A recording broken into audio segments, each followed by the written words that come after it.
Hey, Warrior Goddess Garden, Kerri Star here, and this is where we turn pain into growth, power, and beauty. And today we're going to talk on your spiritual path. And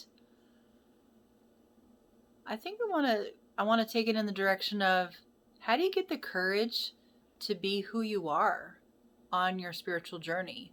Because I feel like there's people out there that I want to speak to where you know that you're a healer, or you know that you have something within you, you have abilities that are waking up, or that you've had for some time, that you honestly just don't know what to do with them, or you feel fearful of how to go about using them or speaking about them because your entire group of people that you have surrounded yourself with, they will not accept it, or they will judge you or make fun of you or belittle you or put you down. I understand that. And let's go into it. I can share a bit about my path because I feel like that helps you to gain some perspective and understanding, and may help you seeing my story may then help give resonance, and um, it may give meaning to your story. I know when I was first waking up, and when I say waking up, what I mean is awakening to my abilities. It was a lot, and I didn't quite know what to do with it all. It's like, well, great, I know that I'm a healer. I know I have these amazing abilities. Now what do I do? Like, I don't know what to do with all of this. This is like, where do I put it? Where do I focus it? So first I want to encourage you, and I want to say, like, the main thing I want to say is trust yourself. Like, that's one of the most challenging parts of all of this, of knowing that you have abilities and knowing that you are a healer. What does that mean? And what do you do with it? So what does it mean to be a healer? A healer means that the energy that you offer the world is something very special, that not everybody possesses. That you most likely have a high vibrational energy that you have cultivated in this lifetime, but also in other lifetimes. And in that cultivation, you have carried those abilities forward with you. And that is definitely true for me. I can recall past lifetimes. I have very vivid memories of past lifetimes of being a healer, of being a shaman, of being a medicine man, medicine woman, being a witch, being a nomadic traveler that traveled from village to village healing people. We have so many memories. Being a tarot card reader, I just have a ton of memories. Oh, I was in monasteries, Tibetan monasteries. You will start to recover memories, and that's one thing about our journey that's so freaking phenomenal, is like the spiral, right? So you start to have memories awoken of like past lives, of like, oh my gosh, I recall past lives now. Like, for me, it was something that just started to awaken, something that started to happen. And really what was very interesting about that is it starts to happen when you have someone in your life that believes you. They believe you and they lead you. That is the power of having a mentor, or having a dear friend, or having someone like this, like me, on YouTube or Gab TV or Facebook groups, where they are speaking about it and it gives you confidence to speak about it and they believe you. It's just the most beautiful thing, to be believed and to be understood and to be listened to and heard. It's so powerful. So the ability to believe in yourself, that what is happening is real. It's not something that you're making up. Abilities do awaken in us at certain times. That's why you can go through your life for 20 or 30 years and not realize you have these abilities, and then you have them. And you think, oh my gracious, how do I didn't even know what this is. I remember the first time I worked with a client, I went to a spiritual school where we learned Qigong practices, ancient Chinese medicine, um, diagnosis lab, medical Qigong, brain clinic, all kinds of amazing classes. And my very first time working with the other students on a client, I was able to diagnose and treat clients and talk about their body and what I observed and the relationship between the organs and spiritual matters that they were going through in their life. And I'd never done it before. And when I walked away from that evening, I just, I was so blown away, and I couldn't stop crying, honestly. I couldn't stop crying because I thought, oh my gosh, this is what I'm made for. I don't know what just transpired in that room or how I knew the things I knew, but I felt like I'd done it 1,000 times and it just came pouring out of me. And that's kind of how it works. Like, there's not a rhythm or a method to it. It just happens. It starts to unfold.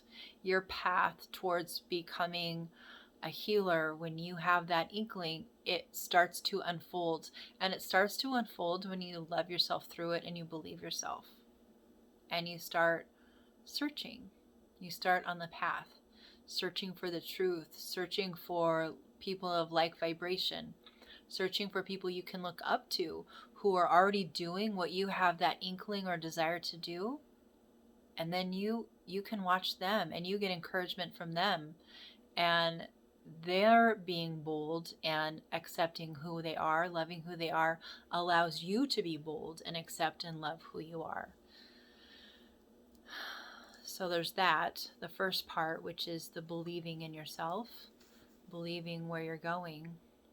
And then for me, in this beginning of like waking up to ability, I think the next part for me that was really powerful is surrounding myself with other people who were of like mind and like vibration, who you can learn from. And I know that is challenging right now, but it won't always be this way. And you can find a lot of healers on YouTube, Gab TV, Facebook, Instagram, Gab. You can find a lot of resources of people you can watch and learn from through social media outlets. You can also search your local area for healers and see what's available. Phenomenal healers all over the world. We're scattered all over the world. So I guarantee you, wherever you are, wherever you're watching this, you'd be able to find people. Go have a session with them. Find out how they do what they do. Find out, what their abilities are and how they cultivated them. Because what you're going to find as well over and over and over is, yes, they may have some schooling, but a lot of times it comes from innate ability. And what it comes from is believing in yourself and working within that belief and allowing the abilities to come through, because it comes from your cells waking up, your DNA, your RNA waking up and activating. There are light codes and key codes and all kinds of abilities encoded within us that once they start to awaken and once we start to obey the prompts of them, they become greater and our path becomes wider and our abilities become stronger. And once we go through these steps and the proper channels, they keep coming, which is really amazing and beautiful. And the unfolding is so gracious and mind blowing and so honoring. So surrounding yourself with people who believe you and who are um, like vibration. Um, and then the third thing that I want to add before we're done with this video, I don't want to keep it too long, is the deep, deep importance for grounding work. And when I say grounding work, I think of chop wood, carry water mentality. Think of a monastery where much of one's day is committed to service. So acts of service, mindful work. For years and years and years, I was a transit operator, driving large buses.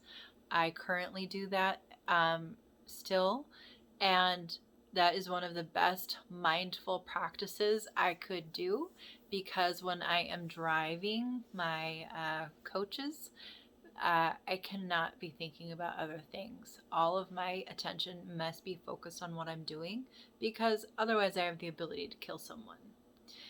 And that's never going to happen, because I am in a mindful state at all times when I am driving. And what's really beautiful about that is I have the most incredible experiences while driving with the spirit realm, because driving is very meditative. I'm in these deep meditative states as I drive, and spirit talks to me. And it's so beautiful and so amazing, and it has been quite life-changing, but it's because I'm deeply grounded. I'm not, we'll just leave it at that. I'm deeply grounded. So grounding practices, being outside in nature, meditating, movement practice, qigong practice, the use of Tibetan bowls, crystal bowls, sound therapy, anything that brings your resonance into grounding deep into the earth. Because when we do our healing work and we're in the spirit realm, that's a very yang energy. So we always want to match that with a deep yin practice. We want to ground deeply. So that's a little tidbit of starting, the healing path. Am I a healer? How does that feel when you start to wake up? So those three components to start, I think, are a fun place for us to start and talk about. If you have questions, leave them in the comments. If you have things you want to share, leave it in the comments.